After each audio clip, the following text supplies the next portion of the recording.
episode 9 of our industrial real estate podcast. I'm Edison Vasquez. Thanks for joining us today. On this episode, we'll be discussing the latest statistics for the second quarter of 2020 of the industrial real estate market here in Miami, Florida.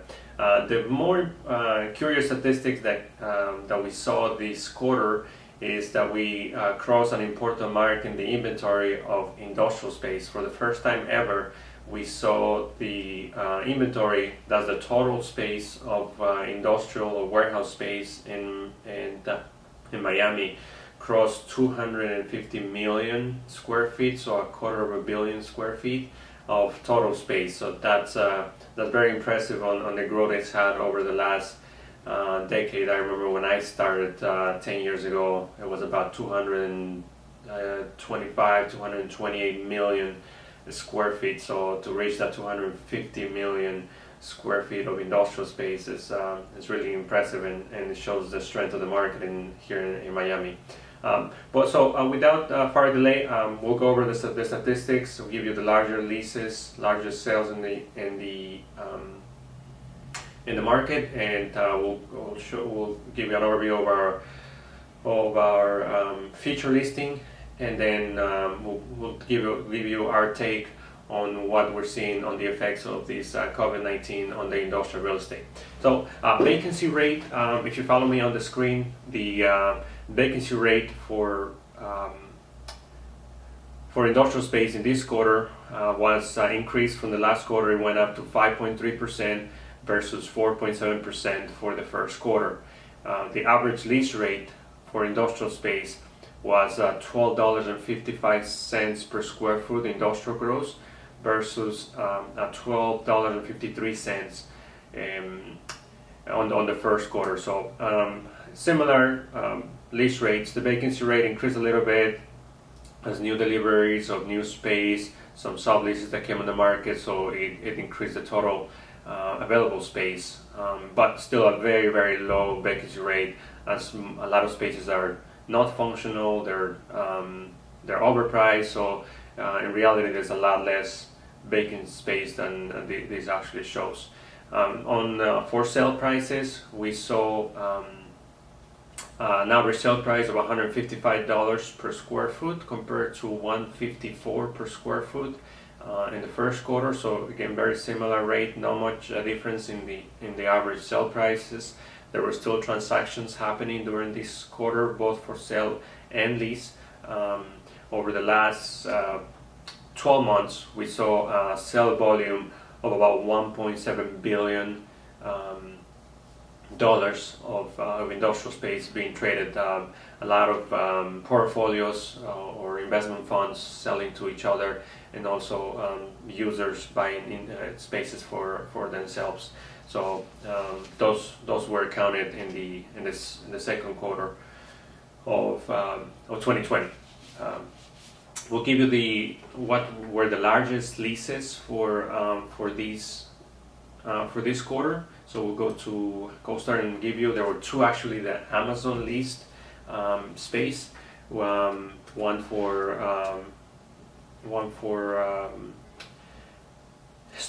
storage, and the other one for warehouse space. So the first one that we saw was Amazon leased 216,000 square feet at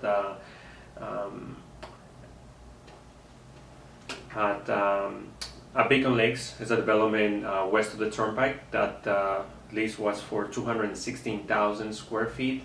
They took a brand new building of 260,000 square feet. That is this project actually is located west of the Turnpike, west of the city, and but it's one of the newest and has the most capacity to accommodate large tenants. It's a master plan or development over the last decade or so that has accommodated, and that's actually where Amazon started. The first footprint that Amazon had was there for about 350,000 when they first started 7 years ago or so. The second lease, same related to Amazon, it jumps back east of the airport, and that It was an old manufacturing facility at 5700 Northwest 37th Avenue. This was an old manufacturing facility east of the airport. Again, we discussed in our last podcast the last mile delivery, the closer to the population. This is an old manufacturing facility, not your typical distribution with lots of docks or high ceilings, but is an old manufacturing facility that was on the rail, and Amazon signed a lease on it to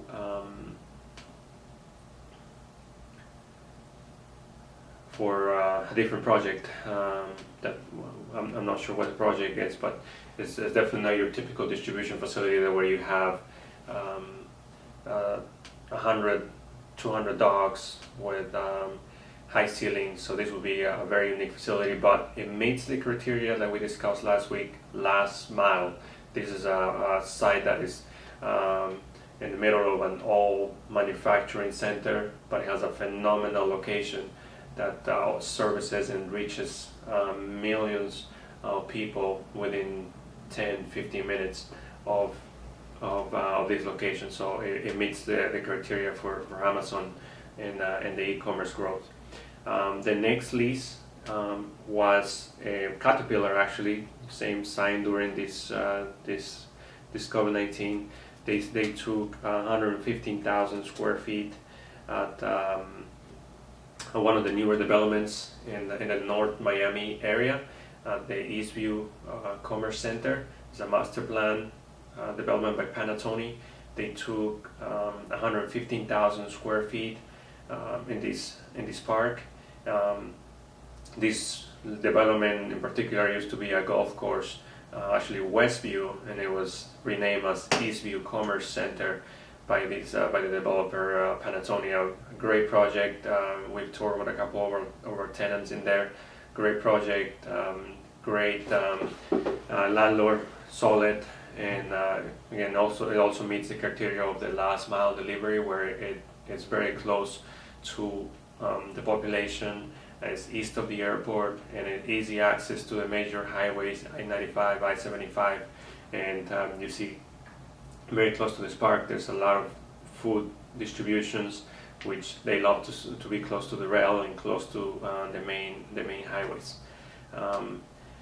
The next lease was an 80,000 square feet in North Miami. It was a medical company, no surprise, that leased 80,000 square feet at 4310 Northwest 215th Street. This is a development by Bridge, the industrial developer. They acquired this land a few years ago. Again, a long process because it was a former close to a landfill area, but it's another phenomenal location where it's right on the border of Miami-Dade and Broward County. It faces the turnpike, and UPS took a big space, and it's one of the largest developments so far, and one of the few, if not the only, park that can offer a major tenant over 1 million square feet of industrial space if needed. So this medical company, Novo Health Services, took 80,000 square feet at this location. And the last lease that we want to mention here happened at a building or a site that we sold a couple years ago in Hialeah. It's the old Winn-Dixie site that you probably heard me mention in the last podcast. This site was a 400,000 square foot old facility, and on 20 acres that we sold a couple years ago. And recently, Lincoln Property Company, they developed this and built three facilities with capacity of up to 400,000 square feet, where they can deliver that to tenants. In printing company, Southern Printing, they took about 64,000 square feet on one of the buildings, a great sign of the strength of the market, and a great proof of concept that Lincoln had for developing this project east of Miami International Airport, east of the June Road, that confirms the last mile delivery, the last mile site that can service hundreds of thousands, if not millions, of people here in South Florida. So that is the top 5 leases that we saw in this market. Any questions? Just feel free to let us know. Now we're going to move to the sales, and we'll show you what the latest sales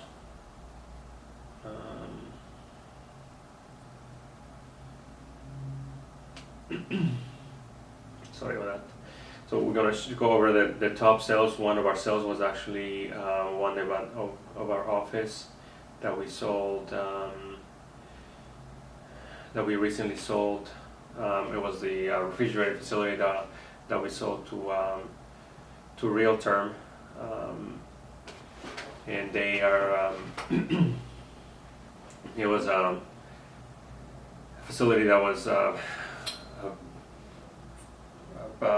food distribution facility leased to Sherwood, and now this company Real Term, they bought it, and they had a tenant in place for the next 10 years as an investment in proving the concept of cold storage facility with a phenomenal location and an excess land for parking, trailer storage. So top sales again. We'll show you the first sale, which was one of the largest in the in the county. It was 157,000 square feet on about 10 acres that our team was able to facilitate the sale, and with the Real Term, leased to Sherwood for about 10 years. It traded for $26 million, about $165 per square foot. This is a phenomenal site right off the Granby Expressway that it helps companies access the population for food deliveries, for whenever the cruise lines come back, for access to the cruise lines, and at the same time you can have easy access to major highways to go north, south, east, or west. The next sale was an investment sale of 2 buildings in Medley, 10810 Northwest 92nd Terrace. This portfolio of 2 buildings was sold to Brookfield for about $26 million. This is in South Flagler Stations. Is a fully leased 2 buildings that have the back to an FP&L land FP&L easement that have extra parking for trailer storage. And that's very valuable in this market where people are looking for facilities that have extra land and can accommodate trailers or construction material or anything that cannot be stored in a warehouse and is cheaply stored in the outside parking. And then if we go back to what the larger sales, there's also a sale on that was a sale leaseback for an all manufacturing facility, but great location east of the airport, 7400 Northwest 37th Avenue.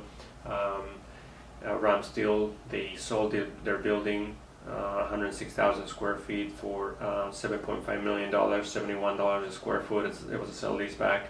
An investment group from Chicago, Plag Associates, bought the facility. And one of the last few sales I'll mention here It's a facility in the Gradney that was sold to an owner user.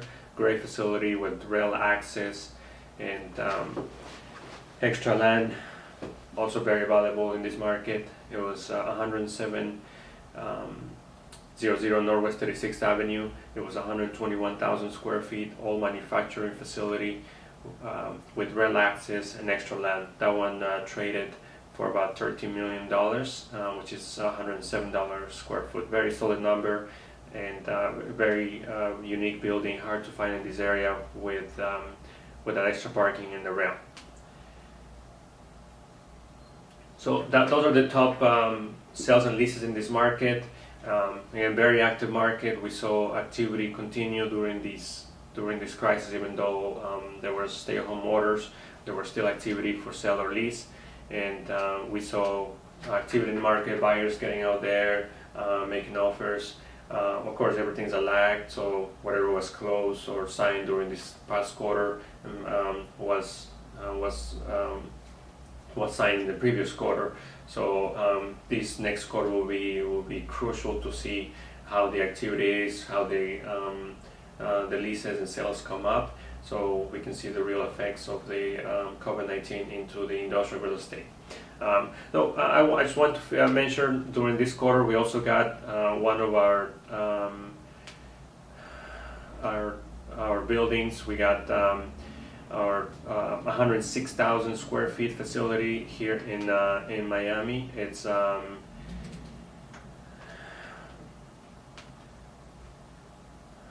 we listed this building at 1800 Northwest 89th Place. It's a Class A facility, hard to find in the market. 106,000 square feet on about 5.8 acres.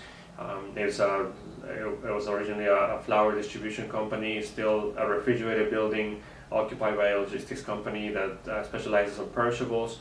It's a phenomenal facility for headquarters. It features about 70,000 square feet of warehouse space, mostly refrigerated, and about 32,000 square feet of phenomenal office space on 3 floors, executive offices, walk-in space, great modern look, and has 180-degree views of the lake here in Miami, and it's only a few miles west of Miami International Airport.